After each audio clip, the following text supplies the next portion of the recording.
আমরা যদি থেমে যাই অবশ্যই শহর থেমে যাবে। দেখেন আমাদের পুলিশের যখন আমরা চাকরি নিছি এটা হচ্ছে আমাদের মধ্যে দায়িত্বের মধ্যে পড়ে যে সবসময় আমরা সেবা দিয়ে থাকি।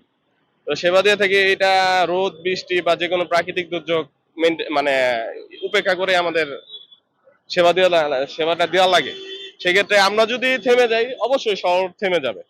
যেমন কিছুক্ষণ বৃষ্টি হইলে দেখা যায় যদি আমরা এই যে মেট্রো রেলের নিচে বা যতগুলা ফুট ওভার ব্রিজ আছে তার নিচে বাইকাররা থেমে যায় কারণ বৃষ্টির কারণে তারা যেতে চায় না যে বৃষ্টিতে ভিজে যাবে। তো তাদের যদি আমরা ওই বৃষ্টির মধ্যে যে না সরাই দেই ওই জ্যামটা চলে যায় অনেক দূর পর্যন্ত।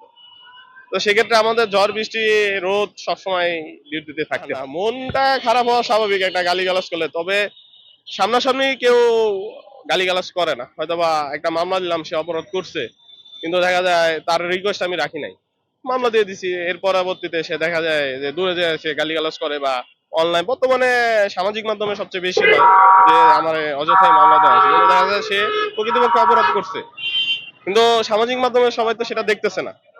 সবাই একযোগে আমরা পুলিশ খারাপ বা পুলিশের বিরুদ্ধে গালিগালাজ করে। আবার দেখা যায় ধরেন আমি তার তো মানে রিকোয়েস্টটা রাখলাম, তারে মামলা দিলাম না, ছেড়ে দিলাম। ৫ মিনিটের জন্য আমি ভালো। ৫ মিনিট পর দেখা যায় ৫ মিনিট পর ঠিকই আবার পুলিশকে ওভাবেই বকাবাজি করে। খারাপ লাগে, আবার এটা স্বাভাবিকভাবে নিতে হয় তাদের চাকরির সাথে।